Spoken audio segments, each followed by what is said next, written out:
ये भगवान की योग माया बड़ी विलक्षण, विचित्र और अलौकिक है। आपका जैसा भी भाव वैसे आपको भगवान दिखाई दे रहे, पक्का मानिए। आप स्त्री भाव से देख रहे हैं तो भगवान आपको स्त्री रूप में आपके पास है, पुत्र भाव से पुत्र रूप में आप जान नहीं पा रहे, वही है, दूसरा नहीं है। हजारों बार बता चुके हैं कि ना मानने और ना जानने पर भी आपके हृदय में सत्ता उन्हीं की है।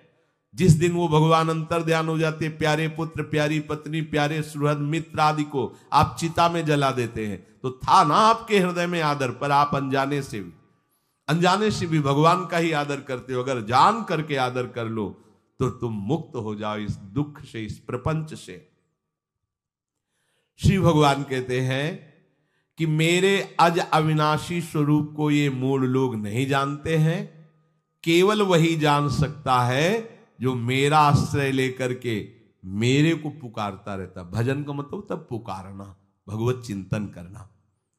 वेदाहम शमतीतानि वर्तमानानि चार्जुन भविष्याणि च भूतानि माम तु वेद न कश्चन। हे अर्जुन, जो प्राणी भूतकाल में हो चुके हैं तथा जो वर्तमान में है और जो भविष्य में है, उन सब प्राणियों को मैं जान रहा हूं। जैसे आंवला ऐसे रख लो तो चारों तरफ से देख सकते हो, ऐसे भगवान अनंत ब्रह्मांडों को, जीवों को एक साथ देख रहे हैं। यही भगवान की भगवत्ता है, एक साथ देख रहे हैं। कोई भी जीव ऐसा नहीं है जिसको भगवान का दुलार नहीं मिल रहा हो, कहीं भी हो, अनंत ब्रह्मांड सबके लिए जो आवश्यक हो भेज रहे। कोई भूखा नहीं रह सकता। एक बार वीर शिवाजी समर्थ गुरु श्री रामदास स्वामी जी के पास गए और कहा कि स्वामी जी अकाल पड़ा हुआ है, तो हमने सारा का सारा खजाना खोल दिया और सबको पवाया। तो गुरु बड़े कृपा सिंधु थे, उन्होंने देखा कि इनके हृदय में एक गर्भ का अंकुरण हो रहा है कि मैं भरण पोषण किया सबका अकाल में। तो उन्होंने कहा कि शिवू यह थोड़ा उठाओ, आओ चलो हमारे साथ। एक बड़ा पत्थर का, इसे तोड़ो। महाराज जी तोड़ा, हटाया तो नीचे मिट्टी में दबा हुआ स्वस्थ में ढके कैसा, बिल्कुल। बोले इसको किसने दिया? देखो ना कितना स्वस्थ है, पुष्ट है, इसको कौन आहार दे रहा है, इसको कौन प्राण पोषण कर रहा है? बोले भगवान। तो बोले तुम कैसे दाता बन गए? संपत्ति तो सब भगवान की है, भगवान ही सबका, ये अहम मत करो कि तुम पोषण करते हो। नहीं, छोटी सी वृत्ति को भी गुरुदेव बर्दाश्त नहीं करते। जो गुरु शरणागत होता है वो उनकी बात समझता है, अन्यथा वो अपनी मनमानी वृत्ति को ही आदर देता है, गुरु की आज्ञा वृत्ति को नहीं देता। छोटा सा भी अभिमान का कण अपने जनों में गुरुदेव को बर्दाश्त नहीं होगा, क्योंकि यही भगवत प्राप्ति में बाधा बन जाएगा। कितने जीव चराचर जगत में, देखो हमारे भगवान की भगवत्ता, सबको देख रहे हैं, सबको व्यवस्था दे रहे हैं, सब कुछ देख रहे हैं। 3 प्रकार की लीला हो रही, कहीं पालन लीला, कहीं सृजन लीला, कहीं विनाश लीला, उन्हीं के द्वारा हो रही, वही देख रहे हैं, वही कर रहे हैं। अगर ये बात तुम्हारी समझ में आ जाए तो अभी भगवान की शरण हो जाओ, पर अहम के कारण ये बात समझ में नहीं आती। जो भूतकाल में हो चुके हैं, वर्तमान में हैं, जो भविष्य में होंगे, सबका प्रभु वर्तमान की तरह देख रहे हैं, दर्शन कर रहे हैं। परंतु मुझे मेरे भक्त के सिवा कोई नहीं जानता है। भक्त के सिवा कश्यन, कोई भक्त बिरला, वही केवल भगवान को भगवान सबको देख रहे हैं, भगवान की दृष्टि सब पे है। अगर ये बात आपकी समझ में आ जाए तो अभी आनंद आने लगेगा। मैं भगवान की दृष्टि में हूं, बस आज हमें सत्संग से बात मिली कि मैं भगवान की दृष्टि में हूं, मुझे वो देख रहे हैं, बढ़िया बन गया। अब आप पाप कैसे करोगे? क्योंकि भगवान की दृष्टि में भगवान आपको देख रहे हैं। डरो, किसी गवाही की जरूरत नहीं, वो देख रहे हैं। तो आप भय क्यों कर रहे हो? आपको भगवान देख रहे हैं, आपको डरना नहीं। फिर आप कामना क्यों कर रहे हो? भगवान आपको देख रहे हैं, जो चाहिए उस समय से दे देंगे, आप निश्चिंत रहिए। अगर आप अहम करोगे तो दुख भोगोगे, आश्रित रहोगे तो सब अपने आप निर्वाह हो जाएगा। एक आदमी ट्रेन के डिब्बे में बैठे ऐसे ऐसे दौड़ रहा था। एक ने पूछा भाई क्यों दौड़ रहे? बोले अमुक स्टेशन जाना है। तू बैठ जा, गाड़ी चल रही है, ट्रेन चल रही, तू बैठ जा। ऐसी त्रिगुणात्मिका माया की ट्रेन चल रही, पूरे विश्व का विश्वंबर भरण पोषण कर रहे हैं, तू तो बैठ जा भगवद आश्रय लेकर के, तू काहे को दौड़ा घूम रहा है? लेकिन ये अहंकार के कारण भटकता रहता है। भूत, वर्तमान और भविष्य काल, ये 3 विशेषण देकर भगवान कह रहे हैं कि मैं सबको देखता रहता हूं, जो हो गए, जो हैं, जो होंगे। भूत के प्राणी, भविष्य के प्राणी अथवा वर्तमान के प्राणी सभी भगवान की दृष्टि में वर्तमान की तरह ही हैं। ये भूत, भविष्य, वर्तमान काल केवल हम लोगों की दृष्टि में भेद है, भगवान की दृष्टि में नहीं।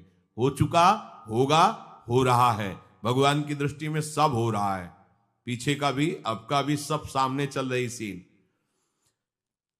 हमारे हृदय में विश्वास हो जाए प्रभु हमें देख रहे हैं। अभी तो हमें ये नहीं पता कि हम भजन कर रहे हैं, भगवान पता नहीं जान रहे हैं कि नहीं जान रहे हैं। अभी भक्ति में रंग आ जाए, अगर ये बात समझ में आ जाए कि प्रभु देख रहे हैं हमें। देखो, जब हमारे गुरुजन बैठकर सुनते हैं और जब गाने को अवसर मिलता है तो ज्यादा उत्साह होता है कि बैठे सुन रहे हैं। ऐसे ही अगर हम मान लें कि हमारे प्रभु सुन रहे हैं, हम जो भजन कर रहे हैं हमारे प्रभु देख रहे हैं, जो सेवा कर रहे हैं भगवान हमारे स्वीकार करें, प्रियालाल स्वीकार कर, अभी भक्ति का रंग आ जाए, ये बात हमारे हृदय में बैठ जाए कि मैं हर समय प्रभु की दृष्टि में हूं, हर समय मैं अपने आराध्य देव की दृष्टि में हूं, कितना आनंद आएगा। अंदर से सोचो जरा, हर समय वो हमें देख रहे हैं और वो कह रहे हैं मैं देख रहा हूं। पीछे जो तुम किए वो देख रहे हैं वर्तमान की तरह, अभी जो वो तुम देख रहे हैं, आगे जो करोगे वो भी देख रहे हैं। वो पहले से उनको सब पता है, तुम ऐसे ऐसे चलोगे, ऐसे ऐसे कार्य करोगे। भगवान की दृष्टि में सब कुछ वर्तमान ही रहता है। संपूर्ण प्राणी काल के अंतर्गत है और प्रभु श्री हरि कालातीत है। देश, काल, वस्तु, व्यक्ति, घटना, परिस्थिति ये बदलते रहते हैं, पर प्रभु श्री हरि वैसे के वैसे ही रहते हैं। काल के अंतर्गत प्राणियों का ज्ञान एक सीमित है। अब इस दीवार के पीछे कौन खड़ा है, क्या कर रहा है, पता नहीं, पर भगवान की दृष्टि में नहीं। भगवान की दृष्टि में सुमेरु पर्वत पर क्या हो रहा है, जहां किसी की दृष्टि, वहां भी उनको, ब्रह्मलोक में ब्रह्मा क्या कर रहे हैं, बैठे बैठे सब। इसलिए कितने महान ईश्वर हैं। एक छोटी सी भी चींटी को दाना मिला कि नहीं, उनको चिंता है। देखो, आप छोटे से 2-4 लोगों का भार लेकर के चिंतित हो रहे हो, अनंत ब्रह्मांडों के अनंत जीवों का भरण पोषण प्रभु हमारे कर रहे हैं और निश्चिंत हैं। अचिंत शक्तियां भगवान की, तो आप भी तो उनके बच्चे हो ना।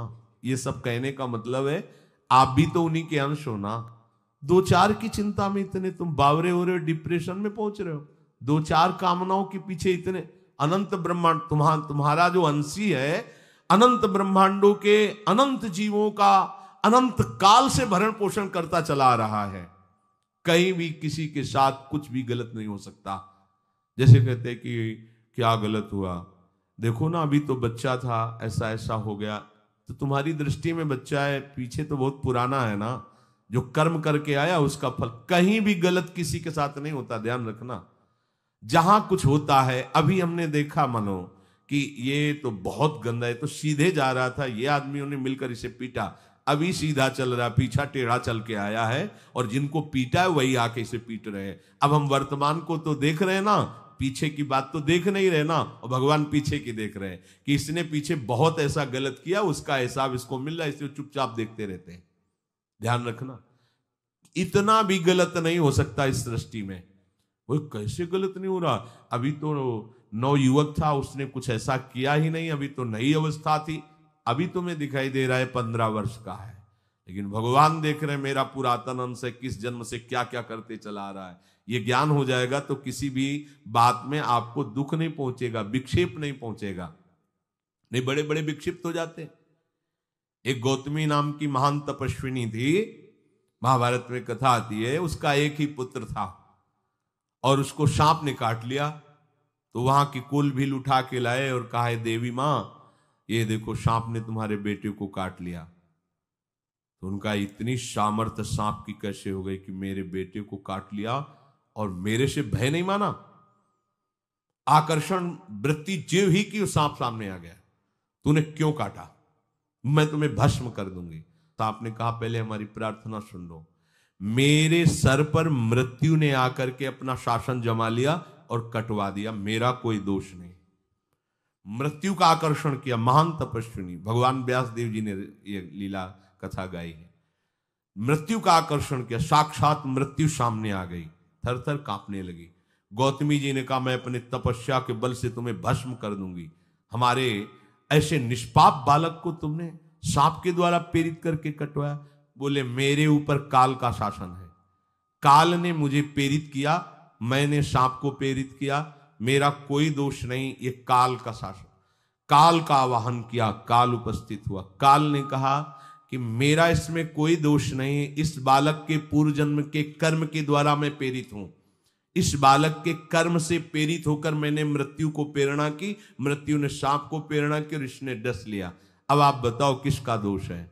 शांत हो गई, क्योंकि इस बालक के ही तो कौन काहू के सुख दुख कर दाता,